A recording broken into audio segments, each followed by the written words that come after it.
கனடாவிலிருந்து பிரித்தானியாவுக்கு பயணிக்க தயாராக இருந்த பயணி ஒருவர் விமான நிலையத்தில் வைத்து கைது செய்யப்பட்டுள்ளார்.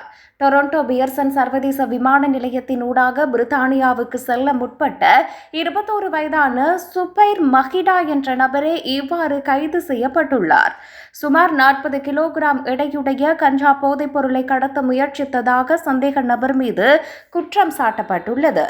கனேடிய எல்லை பாதுகாப்பு உத்தியோகஸ்தர்கள் மேற்கொண்ட சோதனையின் போது பெருந்தொகை கஞ்சா போதைப் பொருள் மறைத்து வைக்கப்பட்டிருந்தமை கண்டுபிடிக்கப்பட்டது. இந்த போதைப் பொருளின் சந்தை பெறுமதி சுமார் $120,000 என தெரிவிக்கப்படுகிறது.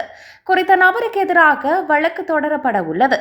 குறித்த நபருக்கு பிணை வழங்கப்பட்டுள்ளதாகவும் எதிர்வரும் 28ஆம் தேதி நீதிமன்றத்தில் முன்னிலையாகுமாறு அறிவிக்கப்பட்டுள்ளதாகவும் தெரிவிக்கப்படுகிறது.